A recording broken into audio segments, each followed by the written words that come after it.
여러분 안녕하십니까? 무기탄 통신입니다. 오늘은 중국의 고전소설 수호전, 소위 수호지를 가지고서 한번 이야기를 시작해 보겠습니다.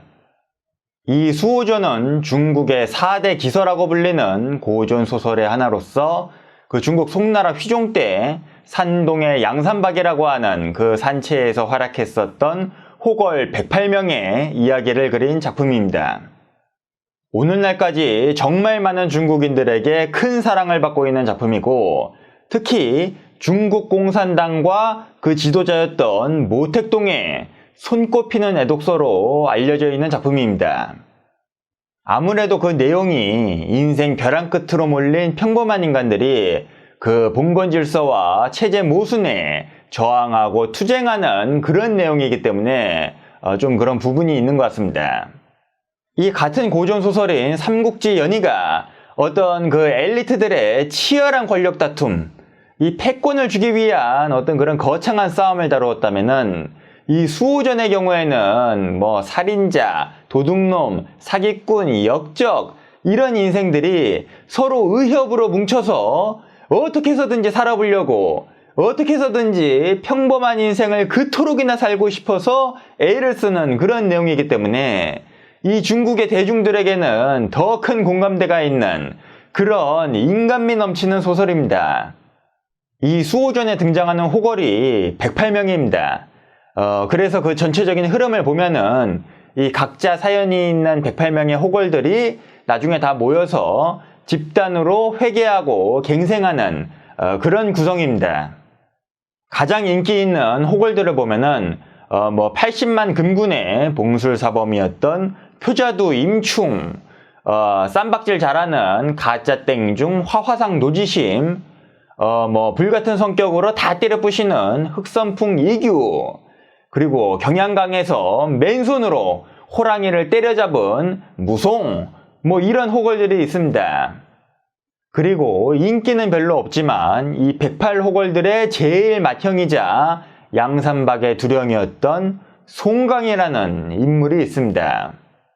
원래는 산동 운성현의 압사라고 하는 그 지방의 말단 관리였는데, 이 때 맞춰서 내리는 비처럼 남이 급할 때 딱 맞춰서 잘 도와준다고 해서 강호의 급시우 송공명이라는 별명으로 아주 명성이 자자했습니다. 이 양산박의 108호걸들은 모두 공통적으로 벼랑 끝 인생이긴 했지만은 그 출신 성분이 엘리트였던 사람도 있었고 서민이었던 사람도 있었는데, 이 송강에게는 이 두 그룹을 모두 끌어안고 통솔할 수 있었던 그런 독보적인 리더십이 있었습니다. 하지만 특별하게 쓸만한 재능은 딱히 없었다는 점, 그리고 무엇보다도 이 충이라고 하는 유교적 사상을 내세우면서 이 108호걸들의 비극적인 결말을 자초한 장본인이라는 점에서 상당한 비판을 받고 있습니다. 이 송강의 입장에서는 조정에 반역을 할 생각이 없었습니다. 그저 자신들의 그 억울한 사연을 소명을 하고 사면을 받은 다음에 각자 다시 평범한 인생으로 되돌아가길 원했습니다.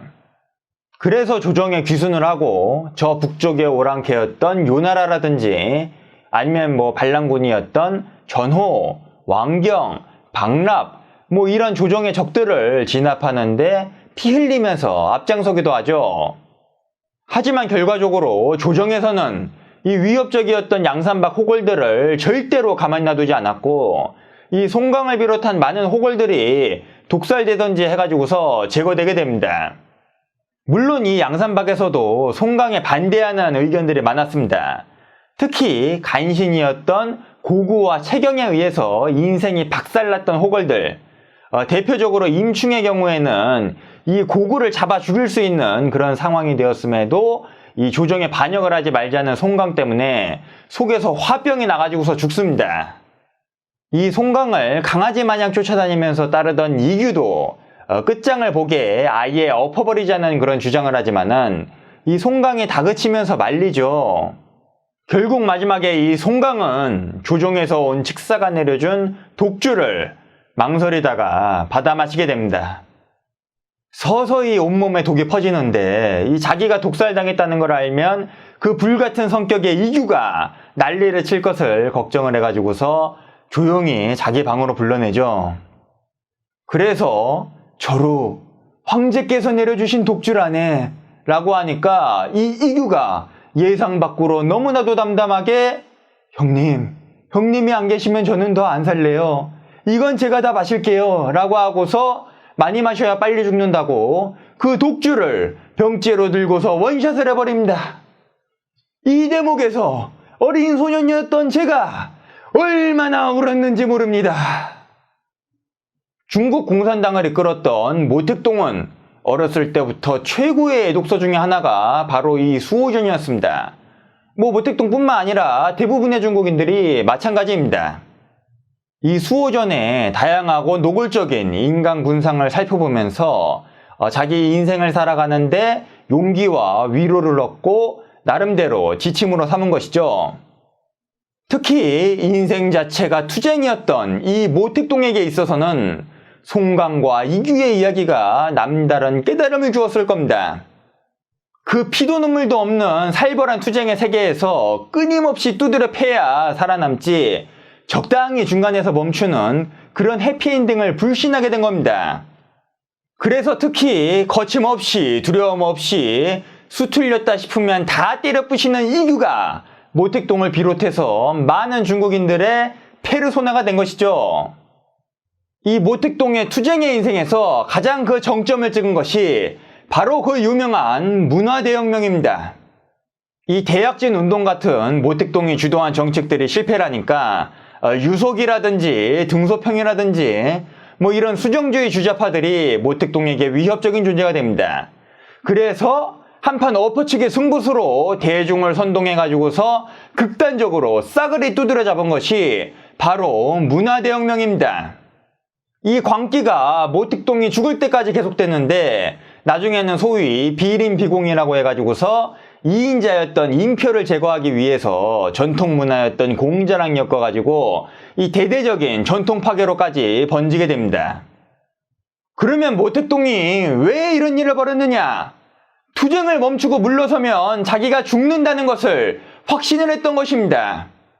이 모택동은 마치 쌍도끼를 휘두르는 이규처럼 거침이 없었습니다. 그 누구보다도 중국의 전통 문화를 사랑했던 모택동이었지만은 옛것을 닥치는 대로 부셔버려도 언제든지 더 좋은 새 것을 만들 수 있다는 자신감이 더 강했습니다. 그리고 마침내 문화대혁명이 한창이던 1975년 자기가 그렇게 평생 동안 애독을 하던 수호전을 끌고 와서 비판하기 시작합니다. 이 송강이 기이의 뜻을 저버리고 조정에 귀순해버린 소위 투황주의 때문에 이 양산박이 비극적인 최후를 맞이했다면서 이 중국 공산당에게 타협은 없다면서 줄기차게 혁명을 부채질하며 선동하는 겁니다. 그리고 마침내 1976년 사망하기 전에 병석에 누워서 골골하면서 이 종이에다가 메모로 유언을 남깁니다. 네 판사 아방심, 네가 뒷일을 맡아준다면 내가 안심하겠다. 그 유언을 받은 사람이 화국봉이라는 사람인데 과격하지 않고 중간 위치에서 아주 성실한 사람이었습니다. 그러니까 이 모택동의 뜻은 나는 일단 죽을 때까지 투쟁을 해서 적들을 다 때려잡고 최고의 자리를 지키다가 죽을 거니까 이제 내가 죽으면 온건한 화국봉인 네가 평화롭게 뒷일을 해결하라는 것이죠. 실제로 이 화국봉은 얼마 안 가서 등소평에게 평화롭고 스무스하게 권력을 선양을 하고 명예롭게 퇴임하는 역할을 합니다.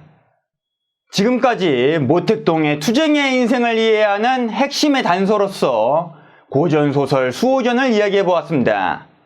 오늘날까지도 투쟁적인 인생을 살고 있는 많은 중국인들의 삶을 이해하는 실마리 임에도 틀림이 없습니다. 시청해주신 여러분 모두 사랑하고 감사합니다. 지금까지 무기탄이었습니다.